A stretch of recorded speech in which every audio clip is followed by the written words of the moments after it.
بسم اللہ الرحمن الرحیم۔ تبلیغ اسلام و شاد اور دین کے لیے شب و روز کام کرنے والی ہستیوں کے اسماء گرامی بہت عزت و تکریم سے لیے جائیں گے۔ خلق خدا کی فلاح و بہبود اور ملک و ملت کی ترقی کے لیے کوشاں شخصیات لوگوں کے دلوں میں ہمیشہ زندہ رہتی ہیں، لیکن عظمت رسول کی سربلندی اور دین کی سرفرازی کے لیے جانوں کے نذرانے پیش کرنے والے پروانے ہمیشہ کے لیے امر ہو گئے ہیں۔ غازی علم الدین شہید، غازی مرید حسین، غازی عبدالقیوم، عامر چیمہ شہید اور ممتاز قادری شمع رسالت کے وہ پروانے ہیں جنہوں نے عشق رسول میں فنا ہو کر ابد حیات حاصل کر لی۔ 3 دسمبر 1908 کو داتا کی نگری لاہور میں ایک ہنرمند محنت کا شخص جس کا نام طالمند ہے، اس کے ہاں جنم لینے والا بیٹا علم الدین بیگ وقت غازی کا القاب اور شہادت کا عظیم مرتبہ حاصل کرنے کے لیے شمع رسالت پر قربان حضور کونین حضرت محمد مصطفیٰ صلی اللہ علیہ وآلہ وسلم سے والہانہ عقیدت رکھنے والے عاشقان رسول کے لیے ایک ایسی راہ متین کر جائے گا جسے تاریخ اسلامی میں سنہرے عروج سے لکھا جائے گا۔ علم الدین دنیا جہاں کے حالات و واقعات سے بے خبر اپنی ذاتی دنیا میں مست رہتا تھا، اور وہ اس واقعے سے بھی لا علم تھا کہ ایک شیطان ست معلوم راجپال نامی بدبخت نے نبی آخر زمان کی شان میں گستاخی کا ارتکاب کر کے ایک شر انگیز اور دل آزار کتاب شائع کی۔ دراصل یہ کتاب سوامی دیانند کے ایک چیلے مہاشا کرشن ایڈیٹر پرتاب لاہور نے لکھی، اور اس کی اشاعت سے مسلمانوں کے ممکنہ رد عمل سے بچنے کے لیے راجپال نے ایک فرضی نام پروفیسر پنڈت چمیوتی ایم اے بطور مصنف تحریر کیا، اور وہ بدبخت ہندو جو ہسپتال روڈ لاہور میں پبلشر تھا۔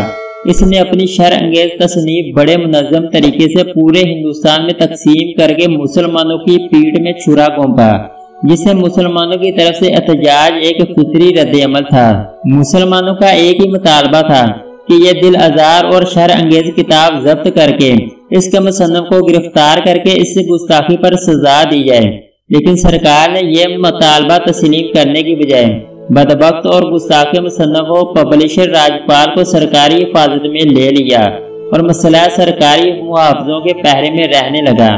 ایک دن کا واقعہ ہے کہ علم الدین کام ختم کرنے کے بعد واپس گھر آ رہے تھے تو راستے میں ایک ہجوم دیکھا، وہ بھی رک گئے۔ ایک آدمی ہجوم سے پنجابی میں مخاطب تھا اور اس کے یہ الفاظ انہوں نے سماعت کیے کہ راجپال واجب القتل ہے، مسلمانوں اٹھو اور غیرت کا مظاہرہ کرتے ہوئے اس بدبخت کو جہنم واصل کر دو۔ پھر انہوں نے موقع پر موجود لوگوں سے معاملے کی تفصیل معلوم کی، اور جب پوری بات ذہن نشین ہو گئی تو انہوں نے اسی وقت صدقے دل سے یہ عہد کر لیا کہ وہ راجپال کو اپنے ہاتھوں سے جہنم رسید کریں گے۔ اور 6 اپریل کی صبح غازی علم الدین نے اپنی والدہ ماجدہ سے میٹھے چاولوں کی فرمائش کی، اور اس کے بعد 4 آنے اپنی بابی سے حاصل کیے، جبکہ 12 آنے پہلے ہی ان کی جیب میں موجود تھے، اور وہ 1 روپیہ پورا کر کے آئمہ رام کباڑیے کی دکان پر گئے، وہاں سے ایک چھری خریدی اور چل دیے۔ انارکلی میں ہسپتال روڈ پر عشرت پبلشنگ ہاؤس کے سامنے راجپال کا دفتر تھا، وہاں جا کر قریب ہی بیٹھ گئے، اور جو ہی وہ بدبخت دفتر پہنچا تو اس کے محافظوں کی آمد سے پہلے ہی غازی علم الدین نے چھری کا وار کر کے اسے اپنے انجام کو پہنچا دیا۔ عشق مصطفیٰ سے سرشار غازی کے اس تاریخی کارنامے نے جہاں غلامان رسول کو ایک درس دیا، وہاں ہندوستان میں سیاسی طور پر بھی ایک تاریخ رقم ہو گئی کہ ہندو مسلم 2 الگ الگ قومیں ہیں، وہ اکٹھے نہیں رہ سکتے، گویا 2 قومی نظریہ بھی سامنے آ گیا۔ غازی علم الدین گرفتار کر لیے گئے، اور وہ ہندوؤں کے ہجوم میں اعلان کر رہے تھے کہ ہاں میں نے راجپال کو قتل کر کے حضور صلی اللہ علیہ وآلہ وسلم کی شان میں اس کی گستاخی کا بدلہ لے لیا ہے۔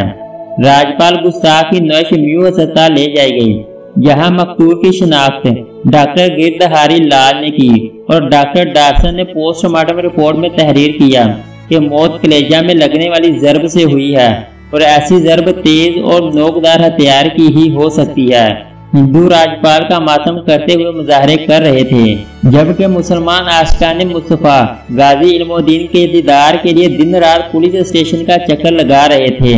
اور انتظامیہ پولیس چکرا کر رہ گئی تھی کہ حالات پر کیسے قابو پایا جائے۔ غازی علم الدین شہید کے خلاف زیر دفعہ 151 نمبر مورخ 6 اپریل 1929 زیر دفعہ 302 مقدمہ درج کیا گیا۔ ایڈیشنل ڈسٹرکٹ مجسٹریٹ نے علم و دین کے خلاف مقدمے کی سماعت کی۔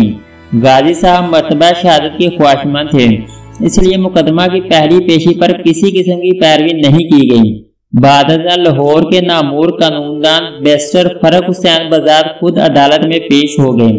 دیگر معززین وکلاء خواجہ فیروز الدین، خواجہ نیاز احمد، میاں تصدق حسین خالد، سلیم احمد اور کئی دیگر ممتاز شخصیات نے مقدمے کی پیروی کے لیے معاونت کی۔ سیشن جج نے 22 مئی 1929 کو غازی علم الدین کو سزائے موت دینے کا فیصلہ سنایا۔ بعد ازاں کیس کی اپیل لاہور ہائی کورٹ میں کی گئی۔ غازی صاحب کے والد میاں طالب مند اور فتح محمد شیر فروش پر مشتمل ایک وفد بنی اور وہ قائد اعظم محمد علی جناح کے پاس گئے اور استدعا کی کہ آپ اس مقدمہ میں غازی علم الدین کی وکالت کریں، اور کیس کے سلسلہ میں لاہور سے بیرسٹر فرخ حسین اور بمبئی سے مقیم قائد اعظم کے مابین خط و کتابت ہوئی جو تاریخ کا حصہ تھی، لیکن وہ مواد منظر عام پر نہیں لایا جا سکا۔ قائد اعظم کیس کی پیروی کے لیے لاہور ہائی کورٹ پیش ہوئے اور اپنے موکل غازی علم الدین کو کچھ پوائنٹس کا اشارہ دیا، لیکن مؤثر پیروی کے باوجود جسٹس سر شادی لال نے 17 جولائی 1928 کو مقدمے کا فیصلہ سناتے ہوئے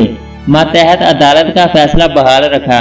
جولائی 1929 کو فرخ حسین ایڈوکیٹ کے ذریعے سے پروی کونسل میں درخواست دائر کی گئی جو کہ منظور ہو گئی، لیکن ہندو مکار کی سازشوں اور ملی بھگت سے 23 اکتوبر 1929 کو وہ درخواست داد رسی مسترد کر دی گئی۔ انگریز سرکار اور ان کے سہولتکار غازی علم الدین کو پھانسی چڑھانے کے بعد کے رد عمل سے خوفزدہ تھے، چنانچہ 13 اکتوبر لاہور سے براہ راست گجرانوالہ غازی کو میاں والی جیل میں روانہ کیا گیا۔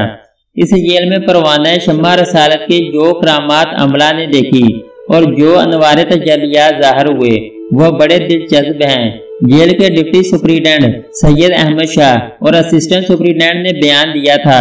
کہ ایک رات ہم سپریڈنٹ کے ہمراہ جیل کی گشت پر تھے کہ ہمیں غازی کی کوٹری سے ایک خاص قسم کی روشنی نظر آئی جس سے ہم از حد متاثر ہوئے اور اللہ کے حضور سجدہ ریز ہو گئے۔ میاں والی جیل میں غازی علم الدین شہید سے ملاقات کے لیے سجادہ نشین سیال شریف حضرت خواجہ ضیاء الدین سیالوی بھی تشریف لائے اور انہوں نے غازی کے سامنے سورہ یوسف تلاوت فرمائی، اور جب جیل سے باہر آئے تو پیر صاحب نے لوگوں کو فرتے حیرت سے فرمایا کہ میں علم الدین کے لبادے میں کوئی اور ہستی پاتا ہوں، انہیں علم لدنی حاصل ہے اور وہ کائنات کے اسرار و رموز سے بہرہ مند ہیں۔ 31 اکتوبر 1929 بروز جمعرات اس سچے عاشق رسول کو تختہ دار پر لٹکا دیا گیا۔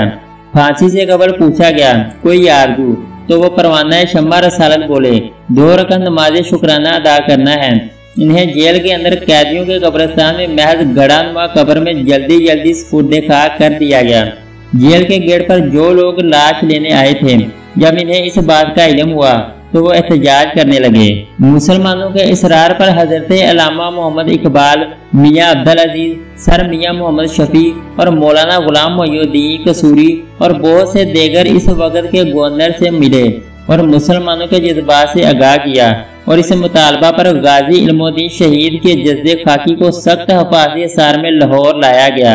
اور نماز جنازہ یونیورسٹی گراؤنڈ میں ادا کی گئی، جس میں کم و بیش 6 لاکھ عاشق رسول نے شرکت کی۔ ہندوستان میں مقیم جید علماء کرام شاخ اعظام بھی کونے کونے سے رسول پاک کے سچے عاشق کے دیدار کے لیے لاہور تشریف لائے۔ تدفین کے انتظامات کی سرپرستی مولانا ظفر علی خان، علامہ محمد اقبال اور سید دیدار علی شاہ نے فرمائی۔ صندوق بانس کا انتظام ڈاکٹر محمد دین تاثیر نے کیا تھا جو پنجاب کے مقتول گورنر سلمان تاثیر کے والد تھے۔ پہلی نماز جنازہ قاری شمس الدین اور دوسری سید دیدار علی شاہ نے پڑھائی۔ غازی علم الدین کی ناموس رسالت پر قربانی کی تاریخی موقع پر حضرت علامہ محمد اقبال نے فرمایا تھا ہم ساری زندگی فلسفہ پڑھاتے رہے لیکن عشق رسول میں کوئی مقام حاصل نہ کر سکیں، جبکہ علم الدین نے عشق رسول کا ایسا باب رقم کیا کہ چند ہی لمحوں میں عاشق رسول ثابت ہوا اور غازی و شہید کے عظیم رتبے سے سرفراز ہوا۔ غازی علم الدین شہید کا مزار قبرستان نیانی شریف میں آج بھی ہے۔ آپ کے مزار کی تعمیر کے لیے حضرت پیر سید جماعت علی شاہ محدث علی پوری نے بھی اپنی گراہ سے نقد عطیہ پیش فرمایا تھا۔ عظمت و ناموس رسالت کے لیے جان کا نذرانہ دینے والے غازی علم الدین شہید جیسے عاشقان مصطفیٰ قیامت تک ایسی ہی لازوال تاریخ رقم کر کے اپنے جذبہ و ایمانی و جوش و شہادت کا مشعل راہ بنا کر دین و دنیا میں سرفرو و سربلند ہوتے رہیں گے، اور شاتم رسول اور گستاخانہ ایسے ہی عاشقان کے ہاتھوں جنم رسید ہوتے رہیں گے۔ ضرورت اس امر کی ہے کہ ناموس رسالت پہ جانوں کا نذرانہ پیش کرنے والے ایسے عظیم شہداء کی تاریخ شہادت کے موقع پر سالانہ محافل، تقریبات، سیمینار اور کانفرنسوں کا اہتمام کر کے شہداء کے درجات کی بلندی کے لیے دعا کی جائے اور ان کی قربانیوں کو خراج عقیدت پیش کیا جائے۔ اگر آپ کو ہماری ویڈیو اچھی لگی تو اس کو لائک اور سبسکرائب کر دیں۔